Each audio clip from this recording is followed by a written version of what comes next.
మరో వ్యక్తి మీద కూడా ఆధారపడతాడు.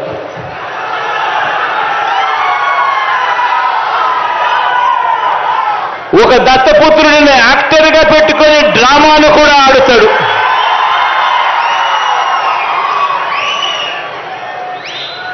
ఈ దత్తపుత్రుడు ఎవరు అనంటే, ఎలాంటి వాడు అనంటే, మొన్న తెలంగాణలో తాను పోటీ పెట్టాడు. తాను తెలంగాణలో అభ్యర్థులను నిలబెడుతూ పోటీ పెడుతూ తెలంగాణలో తాను అన్న మాటలు వింటే నాకు ఆశ్చర్యం అనిపించింది. ఆ పెద్ద మనిషి దత్తపుత్రుడు అక్కడ తెలంగాణలో తాను అంటాడు, తెలంగాణలో తాను పుట్టినందుకు తెగ బాధపడిపోతున్నాను అని చెప్పి అంటాడు. తెలంగాణలో తాను పుట్టినందుకు తన దురదృష్టం అని చెప్పి కూడా అంటాడు. ఇలాంటి వ్యక్తి మొన్న తెలంగాణలో ఇలాంటి డైలాగులు కొట్టిన నాన్ లోకల్ ప్యాకేజీ ఇస్తారు ఈ పెద్ద మనిషి చంద్రబాబు నాయుడు గారికి ఇంకొక పార్ట్నర్. ఈ పెద్ద మనిషి ఆంధ్ర పాలకులకు చుక్కలు చూపిస్తా అని చెప్పి తెలంగాణలో డైలాగులు కొడతాడు. ఆంధ్ర పాలకులకు ఈ పెద్ద మనిషి చుక్కలు చూపిస్తాను అని చెప్పి తెలంగాణలో డైలాగులు కొడతాడు. ఈ ప్యాకేజీ ఇస్తారు, ఈ మ్యారేజ్ ఇస్తారు.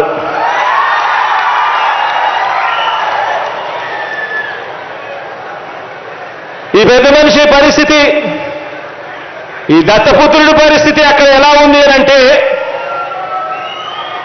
ఆ తెలంగాణలో పోటీ పెట్టి ఇన్ని డైలాగులు ఆంధ్ర రాష్ట్రానికి వ్యతిరేకంగా కొట్టిన ఇన్ని డైలాగులకు ఆయనకు పడిన ఓట్లెన్నో తెలుసా? చివరికి అక్కడ ఇండిపెండెంట్ గా నిలబడిన చెల్లెమ్మ బర్రెలెక్కకు వచ్చిన ఓట్లు కూడా ఈ పెద్ద మనిషికి దత్తపుత్రుడికి రాలేదు. డిపాజిట్లు కూడా రాల. ఈ పెద్ద మనిషికి ఇతనికి మన రాష్ట్రంలో చంద్రబాబు నాయుడు గారి ప్రయోజక వర్గం ఉంది తప్ప ఆంధ్ర రాష్ట్రం మీద ప్రేమే లేదు. ఇక్కడ ఈ పెద్ద మనిషికి ఒక సొంత నియోజకవర్గం కూడా లేదు. వీరిద్దరూ కలిసి 2014 నుంచి 2019 మధ్య వీరిద్దరూ కలిసి ఎన్నికల్లోకి కలిసి వచ్చారు. కలిసి వచ్చి 2014 నుంచి 2019 మధ్య ఈ ఉద్యానం ప్రాంతానికి మంచినీరు ఇవ్వటం ఎలా అని చెప్పి కనీసం ఆలోచనైనా చేశారా అంటే అది లేదు.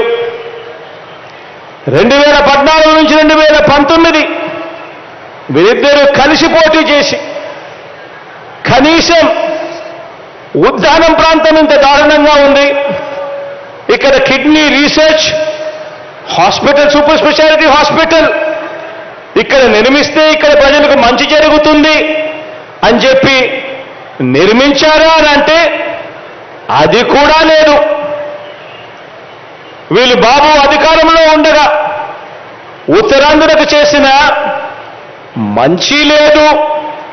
ప్రతిపక్షంలో ఉండి కూడా వారు ఉత్తరాంధ్రకు చేయని ద్రోహం కూడా లేదు.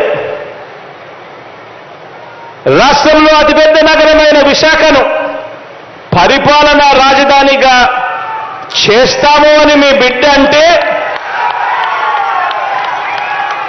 ప్రతిపక్షంలో ఉండి కూడా అడ్డుకుంటున్న దుర్మార్గం వీళ్ళిద్దరిది.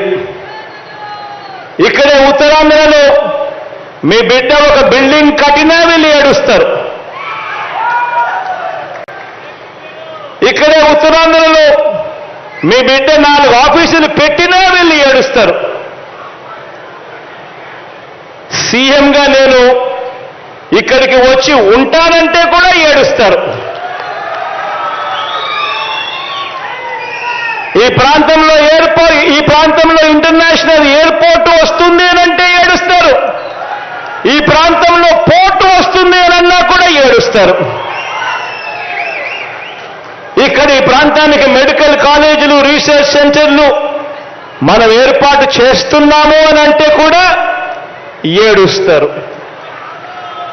ఈ ఏడుపంతా కూడా వేరే రాష్ట్రంలో శాశ్వత నివాసం అక్కడ ఉంటూ ఒక దొంగల ముఠాగా వీళ్ళంతా కూడా తయారై ఓ చంద్రబాబు, ఓ రామోజీరావు, ఓ దత్తపుత్రుడు, ఓ రాధాకృష్ణ, ఓ TV5 వీరంతా కూడా ఒక దొంగల ముఠాగా వీరంతా కూడా తయారై వీరంతా కూడా మన మీద పడి ఏడుస్తూ ఉంటారు. ఆశ్చర్యం ఏమిటో తెలుసా? వీళ్ళల్లో ఎవరు కూడా మన రాష్ట్రంలో ఉండరు. వీళ్ళంతా ఉండేది ఎక్కడానంటే అందరూ కూడా హైదరాబాద్లో ఉంటారు. ఇటువంటి నాన్ లోకల్స్ అంతా కూడా అక్కడుంటారు.